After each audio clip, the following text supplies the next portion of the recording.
Good morning, everybody, and welcome to Green Infrastructure Week Finance Panel session.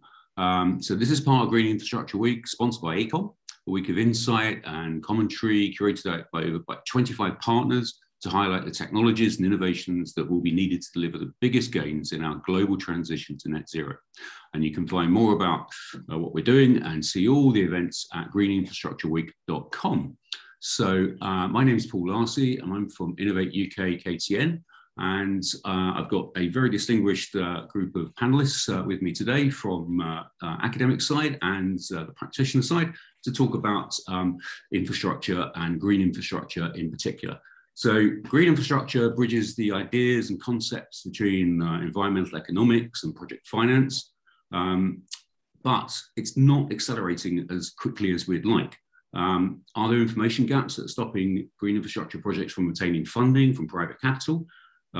This may well be the inclusion of new technologies. Project finance has often had a very risk-adverse idea of new technologies. Or are there issues with government policy and support? We do know that globally, we've got a probably 2 to 3 trillion investment gap in infrastructure. Less than 1% of the 100 trillion global bond market is invested in green bonds. And just some other stats here, I think it's very interesting. The International Energy Agency estimates that to halve energy-related carbon dioxide emissions by 2050, investments in energy supply and use should increase by 46 trillion over the business as usual scenario. So this requires an additional investment of $750 billion a year by 2030, and further investments exceeding 1.6 trillion a year from 2030 to 2050. That's all from the World Bank.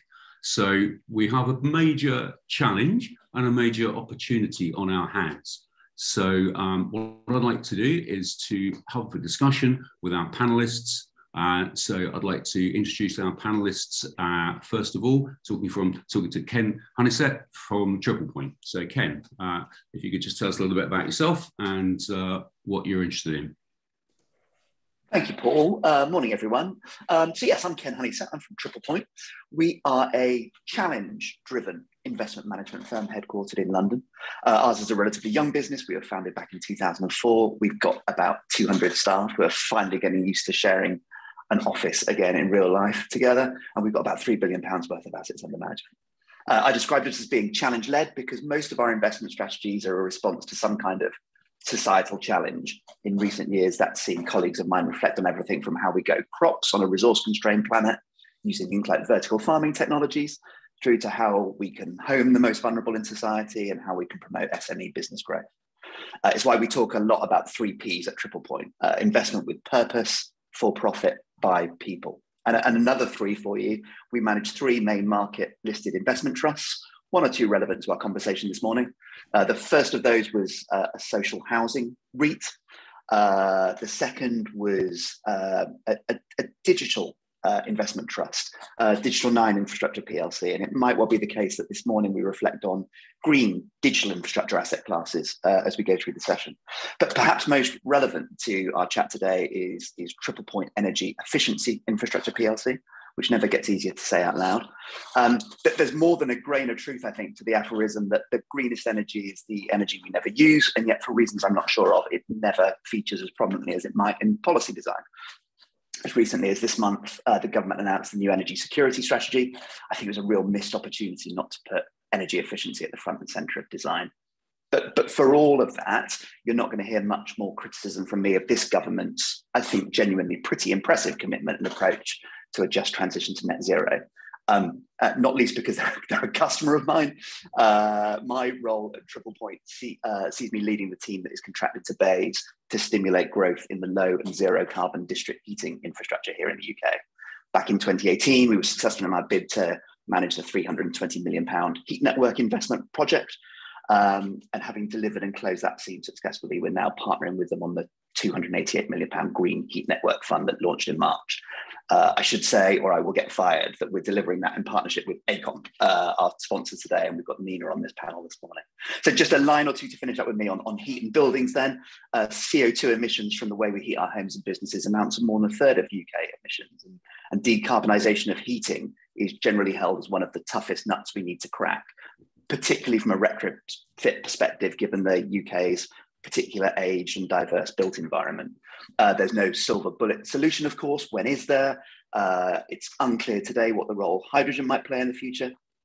We can, I think, expect the continued clean electrification of our heating, particularly as our renewable capacity grows. But heat networks, particularly those that use heat from natural sources, so river or marine source heat pumps, deep geothermal energy from mines, or waste heat from industrial processes, have a particularly important role to play in our pathway to net zero, and particularly, but not exclusively, in our towns and cities where high levels of building density and predictable usage help network design and delivery. I'm really excited about the role I'm particularly excited about the different roles public and private finance will play in our just transition, and not just the transition to net zero, but in some of the other mutually supportive policy areas, things like the UK's levelling up agenda, this idea of how we can drive out regional place-based inequalities with strategies that have green infra and green job creation at their core. And if that's all very UK-centric, then the bigger global investment opportunity arising from the fourth industrial revolution is a pretty generational challenge. So I'm looking forward to this hour immensely. Thank you, Paul. That's it from me. Thank you, Ken. And yeah, I do think there's a few government people here, so always good to praise your sponsors. Jim, a little bit about yourself. Good morning, Paul. Thanks very much. So hi, I'm Jim Totty from Viridis Capital. So I started my journey in the green sector in the early 1990s. I was lucky enough to go to graduate school at Imperial College and learn how to build technologies like LED lighting and solar cells, and ended up getting a doctorate in energy efficiency technology. So I certainly echo everything Ken's just said on that subject. But having finished my PhD, I then went into the capital markets in the late 90s, had a spell at PwC in the energy and utilities team, where I got to work on my first renewable energy financing in 1998. So been at this a while. But the last 20 years, I've been a private markets investor across a number of funds, across venture capital, private equity, and infrastructure. And in that time, I've managed institutional LP funds, corporate balance sheet capital, family office, and retail capital, so the whole gamut of capital sources. And lucky enough, again, to see a couple of investments go all the way from startup to the FTSE 250, so all the way along the capital markets journey. And I guess in terms of sort of the key interest going forward, having been lucky enough to work right across venture capital, private equity, and infrastructure during my career, I think a key investment interest for me now is looking at the traditional buckets of asset allocation in the private markets. Woe betide you if you go out and market an institutional LP fund and you're not sure whether you're venture capital, private equity, or infrastructure. If you don't know the answer to that, you won't get very far in the fundraising market. LPs expect you to pick one point in the value chain, plant your flag at that point, and execute that strategy. And of course, the interesting thing, which I think we'll probably discuss at length on this panel, is some of those traditional buckets don't always cater for that whole journey of some of the new technologies, particularly the capital intensive industries, and how we get from the startup twinkle in the eye stage through the venture capital progression, but actually then get to development, first of a kind pilot plant, first build, full size plant.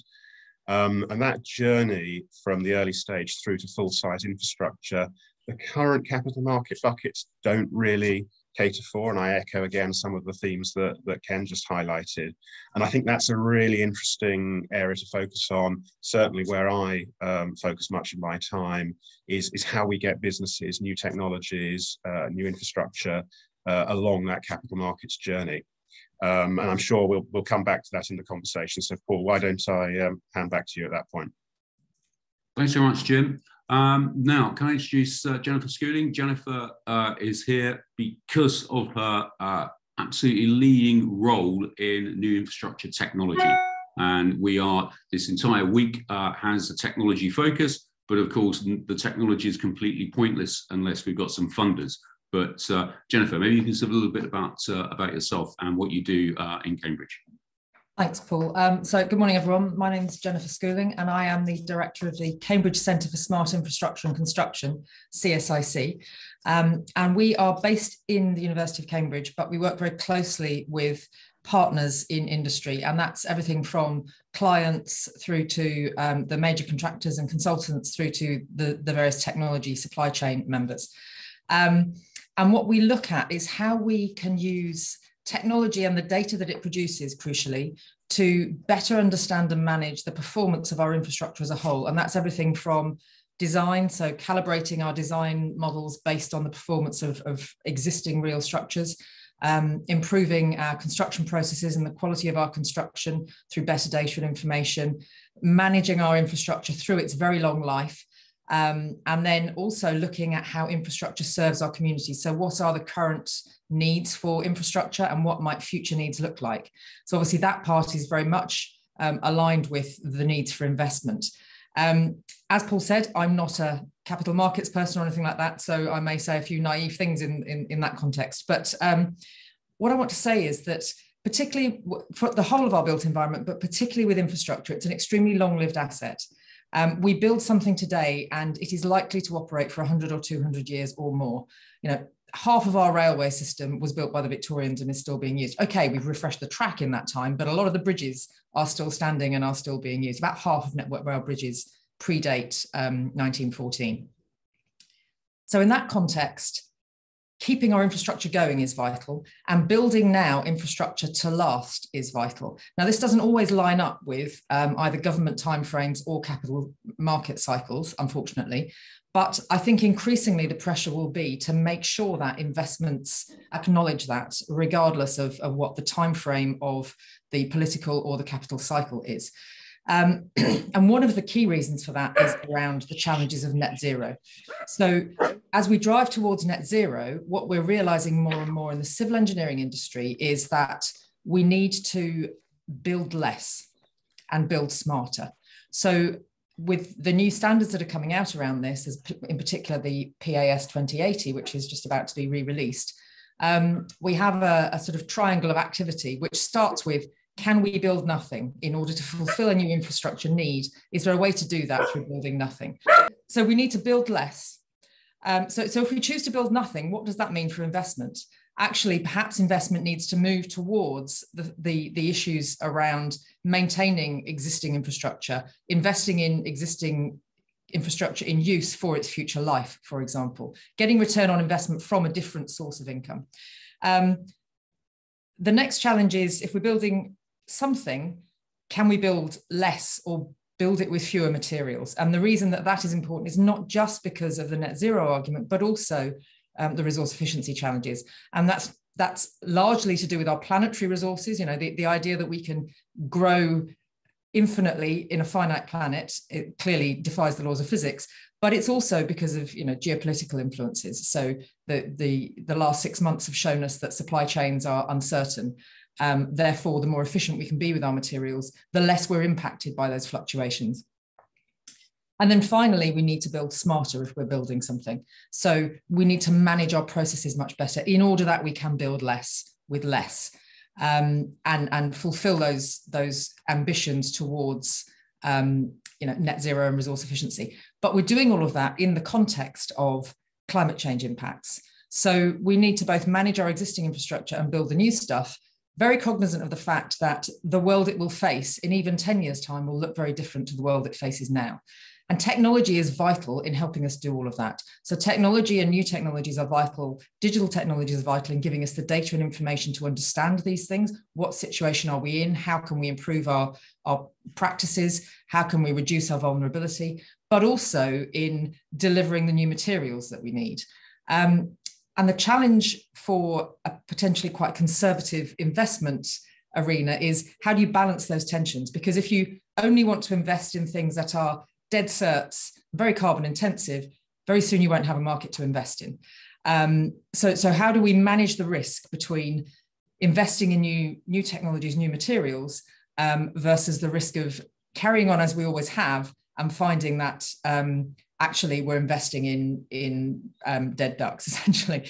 And I would argue that technology has a role to play in reducing that risk as well, in particular digital technologies, because they can allow us to measure and monitor and anticipate and act and avoid things going badly wrong, whether that's things with new technologies where we're uncertain of the long-term outcomes, or looking at our existing infrastructure and managing that and avoiding it failing due to poor maintenance practices or just lack of knowledge about how it's behaving.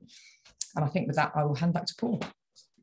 Thank you, Jennifer. I think there's some stimulating stuff there. We're not going to solve it in the time we've got left, but I think the discussion between technology and financing has been going on in the undergrowth for a while. It's probably time to let it sort of come out and see the sunlight. Maybe this is the start of it. Jonathan, so as somebody who is looking at clean growth funding, maybe you could give us a little bit about yourself and some of the interests that you have.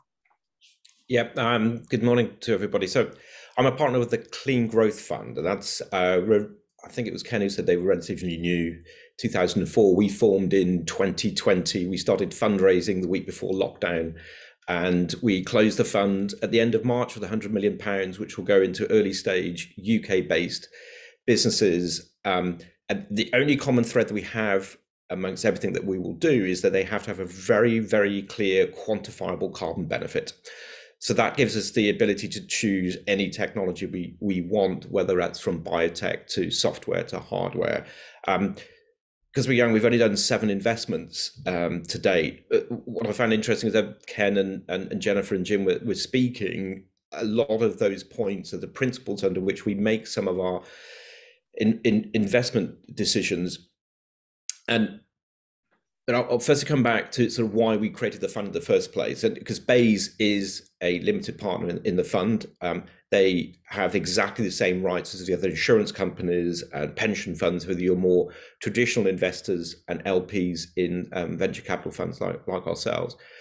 But Beverly and I, and Beverly did all the work really creating the fund. We can see an issue in the UK and more broadly across the whole of Europe is that traditionally when an entrepreneur and a founder creates a company, they'll take their friends and family's money to begin with. They'll get some government grants, and then we could see them hitting this wall of funding not being in place, either before they've got revenue, or they might only have a few £100,000 of revenue made up of tests and pilots. And the existing incumbent in early stage investors are saying, "We love what you do. Come back when you've got £3 million in income." And to bridging that gap, there was a real need to sort of step in and fund and finance people that could get to that opportunity of 3 million to then allow the existing capital markets to take in. I think for the infrastructure piece, that was always a kind of a little bit of a concern of mine coming into it. If you look at the data back from sort of 2009-10 and the last sort of clean tech green boom, I think John Doerr, who's famously in Silicon Valley, founder of Kleiner Perkins, etc., I think he said in 2007, the next wave is going to be clean tech. And it was very, very quickly. I think the total amount of investment in the US went up 500% in about 3 years, and then famously collapsed in about 18 months, and then took a long time to recover. And there's lots of reports. I think MIT have done a wonderful report of understanding what were the key failures in there. And they highlighted this fact that infrastructure capital, growth capital, and venture capital kind of philosophically weren't aligned as to where does risk get handed off to, and at what point does the various different asset classes step in to hand off from one each other.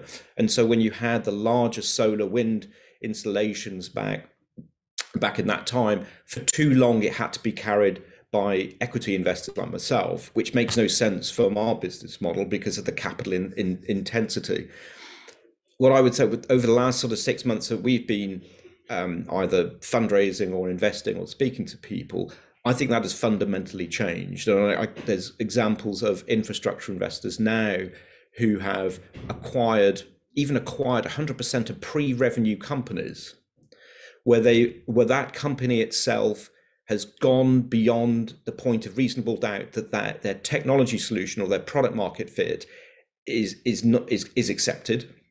And then that business becomes the channel for them to deploy vast amounts of capital, whether that's in microgrids, etc., or anything like that. And so when we make investment decisions, that's one of the, if we think something's going to be capital intensive in the future, and we don't want the risk of having to carry some of that, I can pick up the phone, I can go and visit, I can speak, and they will gladly have the conversation and say, yes, if they are able to do that and get it to the stage that it feels like it will scale, we would consider something like that. And furthermore, there's even funds who will now say, actually, if there is room in the round, this is, we're talking Series A round, a company might only be raising £5-6 million. They are willing to take some equity risk alongside us. And it comes back to the point that Jim made about know what you do and who you are in terms of that capital allocation. They'll turn around and say, we're not early stage venture capital people. We do not understand really how to assess risk at that stage. We're infrastructure investors. So we're happy to invest and co-invest alongside you if you take the lead. But likewise, we're not infrastructure investors, and we don't understand the detail of how you really assess project finance deals. It's done with trust at the point in time that you need the infrastructure investment. But the type of investments they're looking at now, if they come alongside us, it's almost on the basis of, look, we're here, we want to understand how well you're growing and successful. And at the point in time that you need project financing, we'd love to be able to give you that and present that on fair and reasonable terms. Therefore, as condition of our investment, we want the right to be able to do that. And so there's that alignment that wasn't there maybe 10, 12, 13 years ago, is, for my mind at least, it's much clearer, it's much more open, and I think people are willing to take that risk. The other point that it's something that Jennifer's talked about with the data to understand how infrastructure is developing and the needs for that. That's largely underpinning one of our other beliefs, that the intersections between different markets of the energy transition, that they're no longer siloed, they hand off to one another. Prior to doing the fund, I sort of led the energy transition investments at BP, and then latterly at Centrica, where we kind of mapped out where the electrification, say, of heat and mobility. I think the conclusion from that is, whenever you look at it at the network level, at the grid level, all you're seeing is an increase in electrical load. At the same time, you've got the vast amount of renewables coming into the market. And so you've got the complexity of renewables and the weather. You've got to make use of power as and when it's created. So the storage element, if everybody knows well.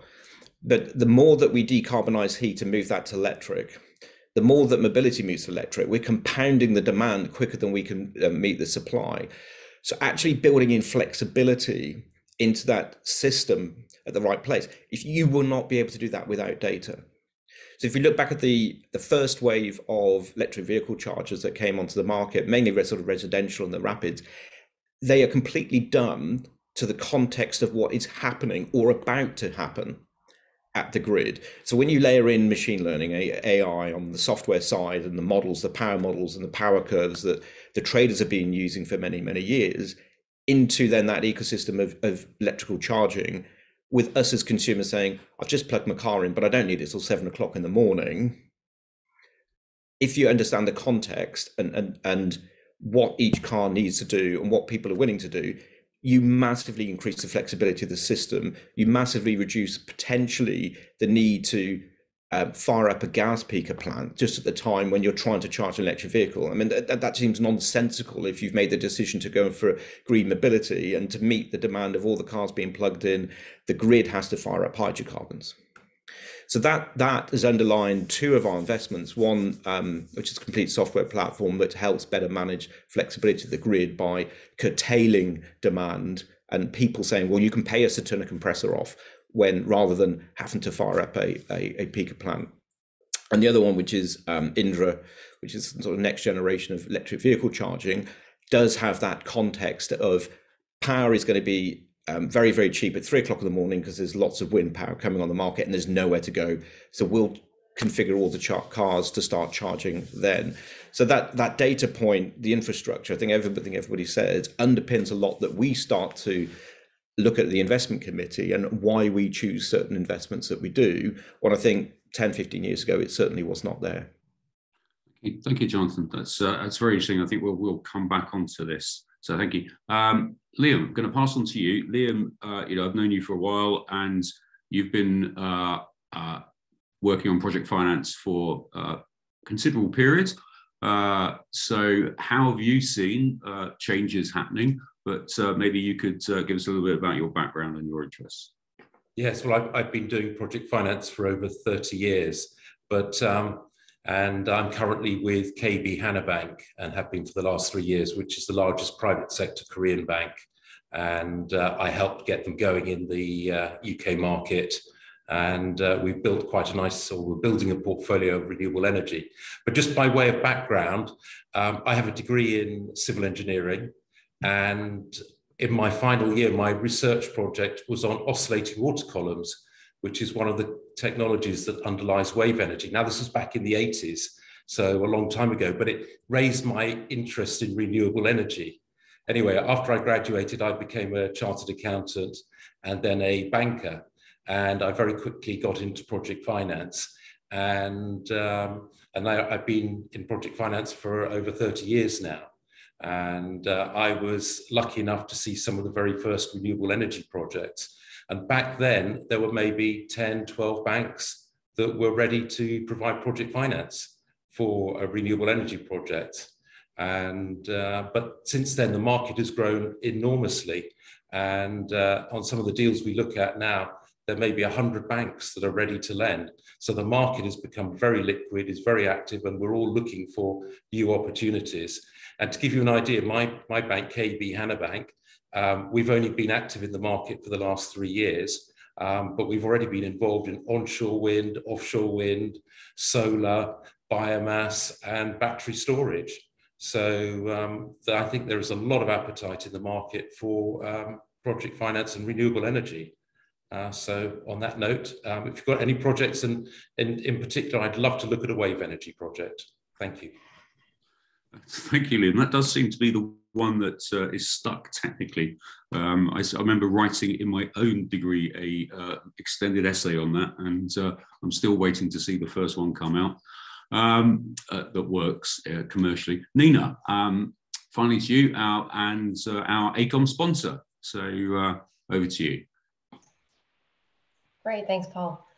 Hi, everyone. I'm Nina Schuler. I'm a technical director in AECOM's Climate Change, Sustainability, and Resilient Practice, where I lead our Sustainable and Resilient Cities team.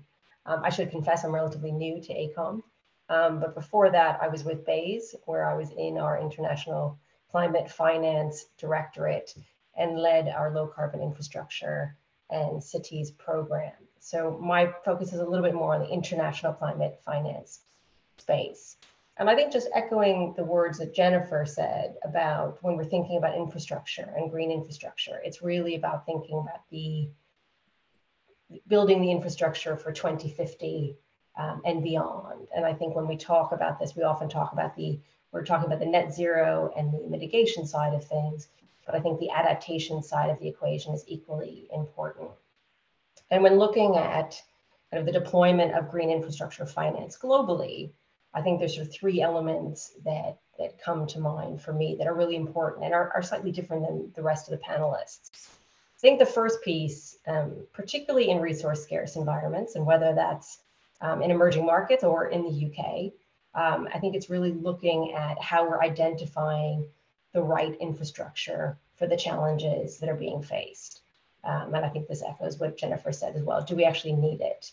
And I think that if we look at emerging markets, there's a lot of value in upstream investment. And often this will be grant funding from international development banks and others to help cities and towns and countries identify what the right infrastructure requirement is and what that strategic planning is. And so, for example, we're working with the EBRD in developing green city action plans. So we've done these in a number of countries that are really sort of the process by which you sit down with city officials and wider stakeholders, look at what the climate challenges are, and really do that sort of difficult task of prioritizing what's required. And I think when we think of technology here, it's making sure that we're finding, there's some issues that need a lot of technology and some just need sort of, good solid existing technology to make sure that you're addressing the right issue with the right infrastructure. So I think that's one piece, is just sort of that strategic planning and making those tough choices. The second one I'd say is making sure that you've got the right financing instruments. And again, in emerging markets, finding if it's going to be from capital market, if it's going to be from government, what's the right fit? And there are a number of partners that do things like this. So if you look at C40, who works with cities, they've got a fantastic city finance facility that looks at specific infrastructure in emerging markets and in particular cities and says, what's the right mix of financing for that infrastructure? We do something similar, again, with EBRD, these sort of green financing roadmaps. So the team was recently in Tirana, in Albania, sitting down with the city and saying, okay, you've identified this type of infrastructure, and now what? And it's interesting because it's partially looking at making sure that those investments are bankable, but also, what are the policy and the requirements for the municipality to access that finance? So really bringing that policy side alongside the financing side. And then finally, and I think not to underestimate the importance of building the skills and capabilities that make for intelligent customers. And that includes ourselves, policymakers, investors, city officials, really making sure that people are on the same page. And so, we've seen a lot of different examples of this. So we did a piece of work with the Global Center on Adaptation, looking specifically at how do you do PPPs for, climate resilient infrastructure. And that's a very specific piece of work. We did something with İlbank, the state bank for Turkey, saying, well, how does that bank need to build up the skill set of its staff to be able to integrate climate resilience into their ways of working? And then also, a company like AECOM, we're 54,000 staff, and we've recently launched our Sustainable Legacy Strategy, which is our ESG strategy. But, a big part of that is just sort of training our own staff in internalizing what this means so that we're providing that advice throughout all of the work that we do. So I think that third piece on skill building is important as well. So yeah, I think those are some of the key themes that I see, but interested in the way the conversation goes today. Great, thank you, Nina. So let's get into a more sort of general chat. So I would say, having listened to all of our experts, that green infrastructure financing appears to be in a healthier position than maybe you would read in the press. You're seeing more instruments being developed. You're seeing different types of capital, venture capital come in, traditional project finance capital come in. The technology seems to be starting to talk with the finances. Do we feel that that's the position? Do we feel it's in a healthy place? I mean, Ken, you said the government are doing the right things for net zero. What do we feel about this? Do we feel it's healthy compared to other countries? But no, Ken, you were positive on the government. Maybe you could tell us some of the reasons why and why you think it's moving in the right direction. And anybody else come in with if you agree or disagree with Ken's thoughts. I was positive on government. I'm going to say bold and say I might not be the only one here, given Jonathan's comment. Now we know where Nina's come from recently as well. So it would be interesting to see if someone's got a contrary view. I think this government's really serious about the commitment to net zero. I mentioned too about their commitment to things like the levelling up agenda, and we've spoken about things like levelling up for generationally. It's been a theme that's come from central governments, but I think it's a political necessity for this one. And they seem to be pretty earnest about their intent to get cracking. We've now seen that long-awaited white paper came out a little while ago. Money has started to move to the regions, particularly the mayoral combined authorities, where you've got a strong devolved local governments. We've seen the creation recently of the UK Infrastructure Bank. It'd be fascinating to see what their mandate looks like and how it evolves over time, and making sure that they've got a really clear net zero commitment at the heart of what they do. one thing we do know, and one thing they've been clear about since launch, and really before they were even staffed up, was that they judged their additionality by their ability to crowd in private capital. And of the healthiest messages I've heard consistently from government, but particularly from BEIs, who don't think of themselves as a frontline delivery department. You know, that their argument is for every pound of public funds they spend, they want to do that in ways that are focused on drawing in sources of private capital. So I think there's a wall of capital looking for good quality investments now.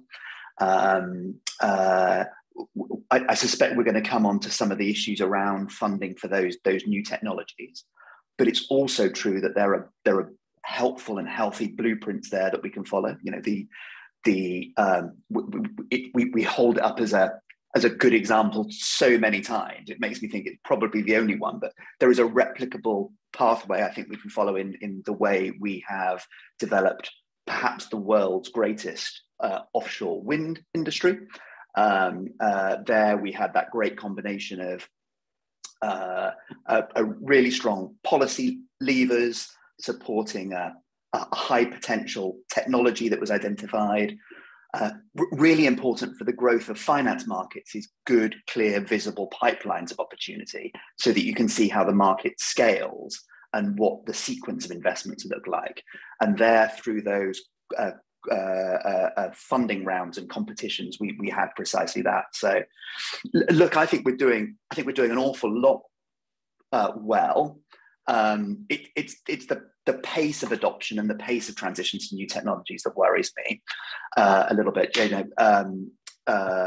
I quote Mark Carney far too often. I'm going to misquote it now because I can't remember it. I read it on my Sun Lounger last week. He spoke about, you know, he described how James Watt invented the steam engine back in 1760, but it wasn't until the early 1900s that fossil fuels displaced steam. You know, we haven't got that long now. We've got to get cracking sooner, and that's perhaps one of my biggest worries.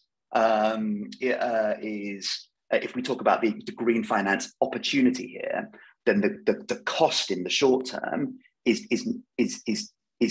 perhaps more to do with the fossil fuel technologies that we're needing to displace early.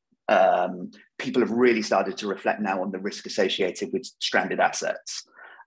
I don't think we can realistically let all of our fossil fuel technologies and fossil fuel intensive investments run to natural life in the way that you would economically. I think we've got to write them down faster, move on sooner. But in a world that's recovering from COVID shock, that's easier said than done. So enormous opportunity, but Paul, you mentioned in your challenge, in your entree, an enormous challenge as well. Thank you, Ken. Anybody else? Can I just follow up on what Ken was saying? Yeah. I mean, I think I agree with almost everything Ken just said. I think the offshore wind example is a really important one. What really unlocked offshore wind in the UK was the 3 billion of government capital given to the Green Investment Bank. That was the absolute game-changing moment, and that's the sort of capital allocation the government needs to be thinking about. You know, I agree. The UK Infrastructure Bank. I'm also waiting with bated breath to see what their green agenda is. But GIB did some. You know, let's go back 10 years to 2012. I mean, offshore wind in 2012. You couldn't have walked into any serious institutional asset owner and said, please back this technology. I mean, any number of reasons, you know, ships will drive into them, fish will eat them, salt will corrode them, wind will blow them over. I mean, you name it. And it was all nonsense, of course.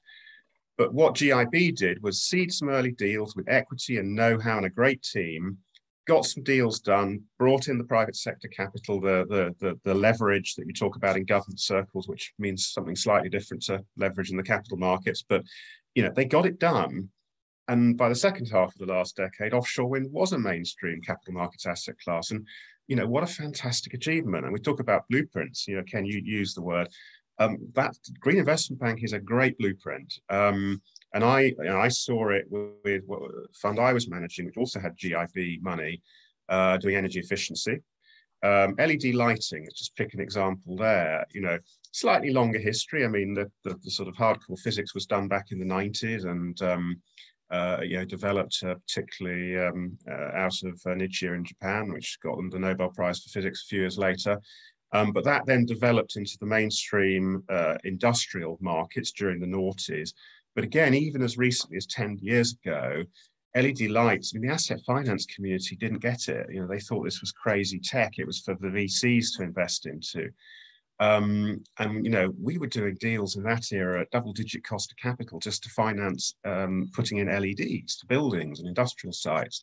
Well, guess what? Financing LEDs is actually financing light bulbs. No more, no less. It's mainstream asset finance. And guess what? Today, it is mainstream asset finance. It's being done at 4, 5, 6% cost of capital routinely. And we've seen that amazing cost of capital ski slope in that technology, where you can ski that slope downwards and enjoy a really good yield compression in the your capital markets investment story. And I think, again, that's a really good blueprint going forward when we look at hydrogen, we look at EV charging, which I guess is a little bit further down the road, or battery storage, which is also a little bit further down the road, or some of the agrochemical infrastructure we need to decarbonize the agriculture sector, you know, ammonia synthesis and things like that. There are blueprints out there. I'm not saying it's easy. I'm not saying there aren't plenty of hurdles, because there are. And I'm sure we'll debate a few more of them on this panel. But there are some success stories of how government capital and how other capital markets routes have delivered a great success in sectors like offshore wind and LEDs. Thanks, Jim. Just on the, I'd just like to ask Jennifer. You know, we're talking about the technologies. What do the technologists feel? The ones who are sort of trying to get that sort of startup VC funding to get into this sector. What's their perception? I have to say I hesitate to speak for the entire startup sector, but I think from my perspective as someone who's trying to sort of help drive innovation forward, I think this is really interesting for me, because this isn't an area that I spend most of my time thinking about. I'm more in the tech space. And I think all of the examples that Ken and Jim have given are really good. I think my worry about them is the amount of time they've taken, because if you look at the maths on carbon, we've basically got to stop. If we carry on at the rate we're going, we've got until 2030 to stop emitting carbon, to have any hope of staying even in a 2°C world, let's face it. So the urgency needs to ramp up. And I think for me, there's a challenge, because the risk is societal. The risk we're trying to address is societal, but the financial risk obviously comes down to the investors. And I don't quite know how you balance that out. But I think there's still a sense that, you know, our clients are happy to try things out at small scale, or to invest in a demonstrator somewhere, but actually the boldness to take it on at scale isn't there. And that's because of where the risk sits. So somehow we have to work out how to share the organizational risk in order that organizations can invest, can take those steps. Now I'm largely in the sort of the big civils world rather than perhaps the energy world and that kind of thing. So perhaps, you know, my world is slightly slower to move because of the nature of the things that it creates. But there's a real sense in the industry that change needs to happen and needs to happen fast. But our problem is that we're dominated by contracts and perhaps finance systems which push all the risk down onto the suppliers. And that doesn't work, because as an organization, you've got to look at your risk and say, well, okay, in order to keep the business going, keep the salaries coming in, keep the mouths fed, I can't take too much risk. So I don't know how we balance that. And I don't know whether other panel members who know more about this kind of thing can speak to it, but it's the pace of change that I worry about. Absolutely. Sorry. I'm going to come back on that, because I think we're sitting at the earlier part of that finance spectrum. I mean, that's our bread and butter, if you like. We take that calculated risk on technology. I think in many of the, especially in the power, energy, the renewables, the tech already exists, and so there isn't a substantial amount of risk on that. I don't think it's engineering risk either. It comes down more to economic fundamentals, right? Who is going to take the financial risk here? So if you take the example of the whole grid system has been talking about going from a decentralized distributed grid system for a very long period of time, and that's kind of the European Commissioner's view. That's certainly the view in the UK as well, to build grid resiliency. Right? But if we look at it as consumers, what is preventing us as individuals putting solar and a battery on our house? So even when we're not in and the sun's shining, we can harvest energy, store it, and redeploy it when we need it when it's not dark. It's the cost. There aren't the business models that have come in yet, which allows somebody to give access to what you want to call it energy as a service, where you de-risk the capital intensity for a consumer. Or if you're a commercial industrial customer, you might be an SME with a 50,000 square foot facility. The cost of putting solar and a battery in so that you can generate as much power as you can, so you limit the amount that you import from the grid. That could be $250,000 to $500,000 of capex. I frequently come across founders who come up with a proposition around a business there, but they fundamentally do not understand how project finance works. So when they start building their business models, it's like, well, who's going to fund this? How many of your customers have a spare £500,000 worth of capex available to do it when they're an SME and struggling? How many consumers have £20,000 spare to be able to put a heat pump, solar, and a battery on their house and become grid independent? They don't.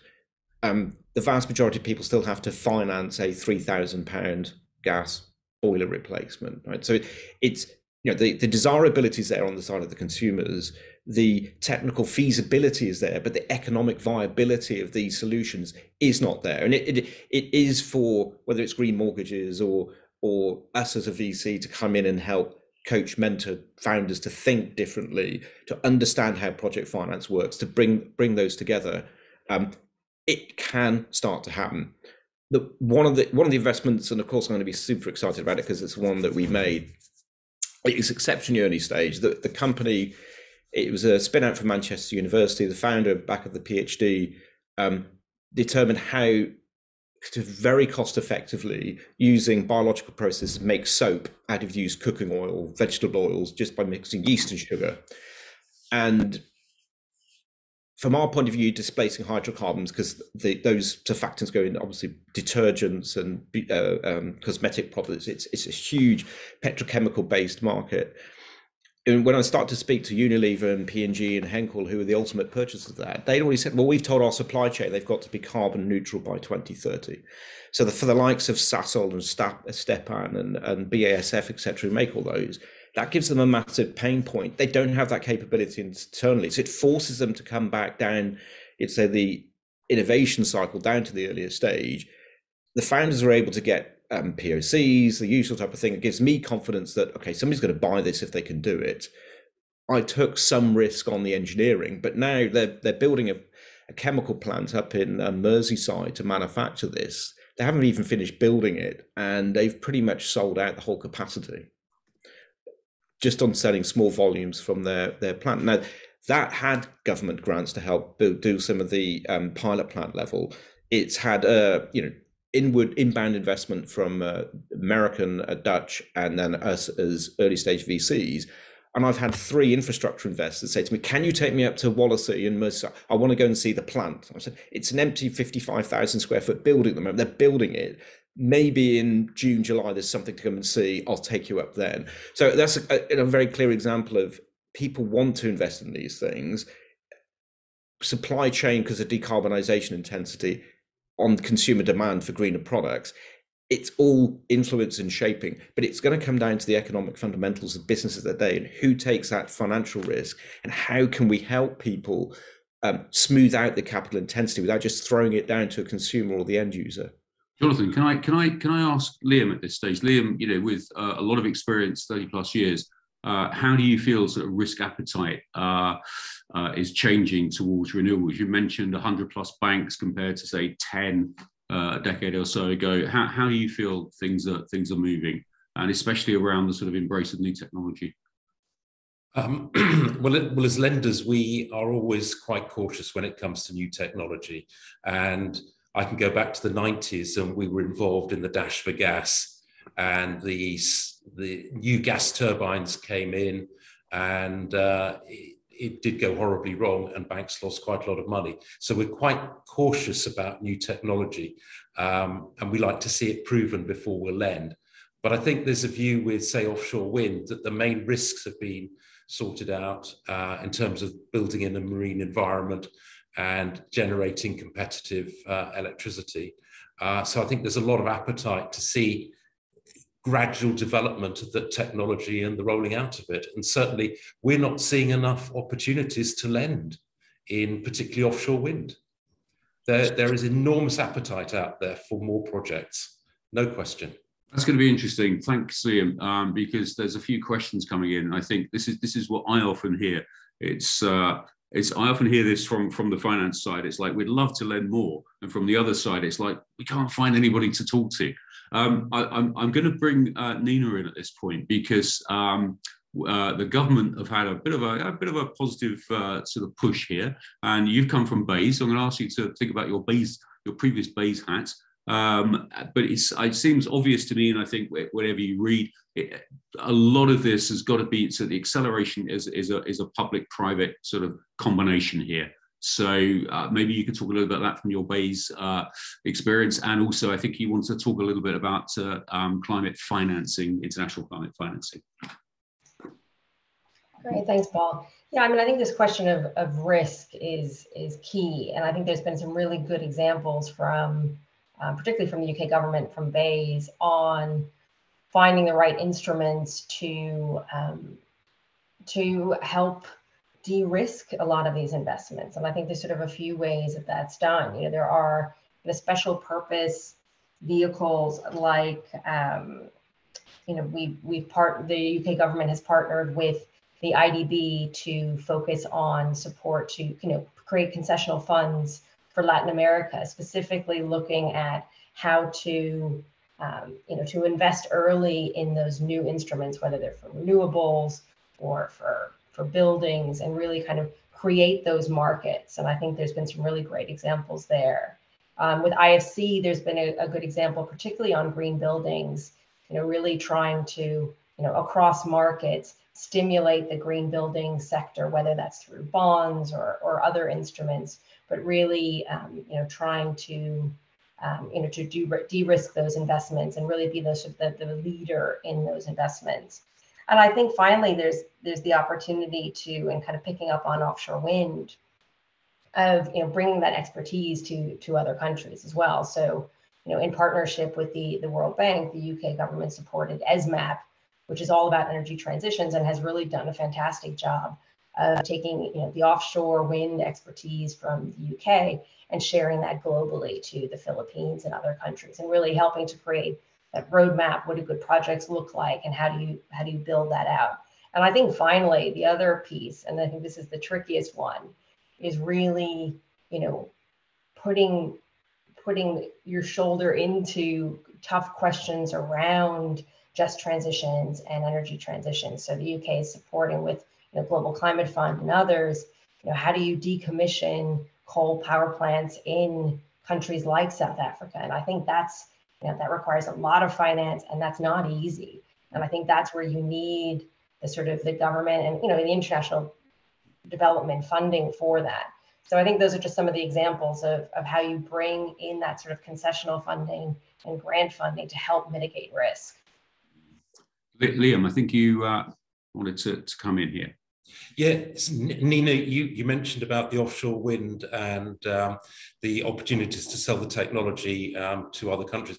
One of the reasons why my bank, a Korean bank, is very interested in financing offshore wind is because in developing renewable energy in Korea, offshore wind will be very important. We're particularly interested in floating offshore wind and having a chance to lend to projects in the UK and take that expertise back to Korea. And I know it's the same with Japan, because building onshore is going to be difficult for Korea and Japan.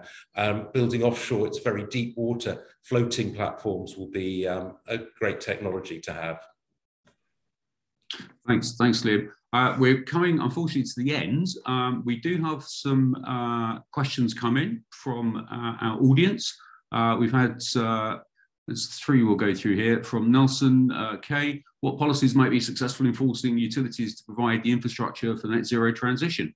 And I think very presciently, and my energy independence help prevent future conflicts that are mostly funded by oil and gas. I mean, we could talk about Ukraine, but I don't think we will. But will it accelerate or decelerate renewables? But what do we think about Nelson's question there? What policies would be successful? We only have a few minutes, so if I could ask you to be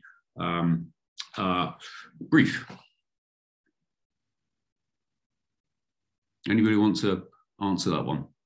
Can I just throw in a thought from the civil sector, particularly around buildings? We have an awful lot of empty roof space, and notwithstanding the comments from panelists earlier around the cost of solar, but actually through the planning laws, we could mandate that we use that roof space, particularly for big industrial buildings or commercial buildings, that we put, for example, solar across all of that.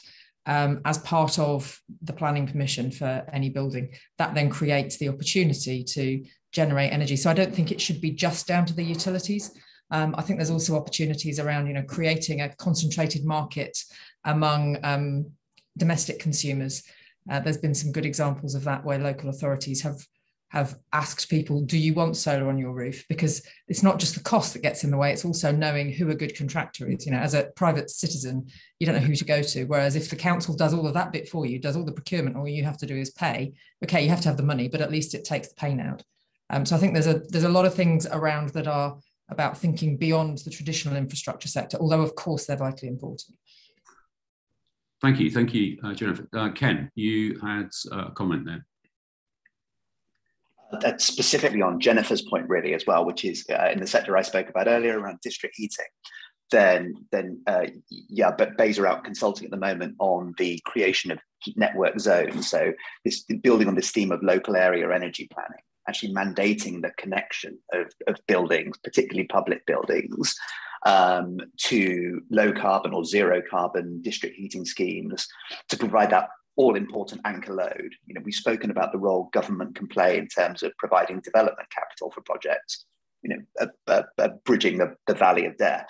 But actually, there are other levers they can pull. Jennifer spoke about planning, but the government should be using its own assets. There should be absolutely no reason why they shouldn't be putting up their own assets as anchor loads, of pulling local planning levers, using the green recovery as a driver for local economic growth and job creation. So it's thinking about all the different actors, local government as well as central government. Thanks. I'd just add to that, I think institutional investors are incredibly excited by what district heating and heat networks could offer the capital markets. Long duration, 50-year duration plus indexation. I mean, all the things institutional investors are looking for. It's just waiting to happen. Thanks, Jim. So, we have another question. We've only got 2 minutes and I have to wrap up. But I think this is an interesting one from Neil Johnson.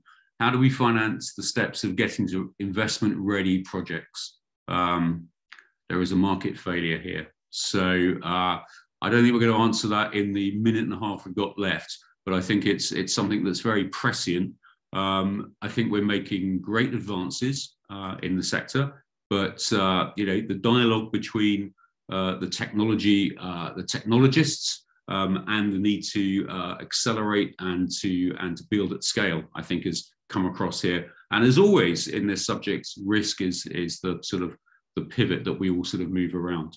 But I don't know if anyone's got in the last minute any thoughts on the perception of market failure that I know is out there. We haven't quite sort of touched it. We've all been very positive in this call, but anybody got any thoughts on that in the last minute?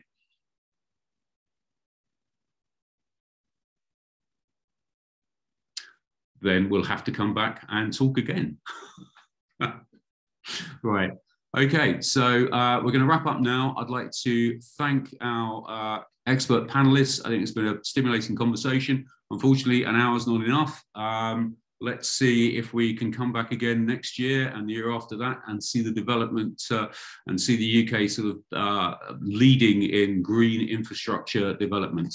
So thank you very much, panelists, and thank you very much for the audience. This webinar has been part of the Green Infrastructure Week.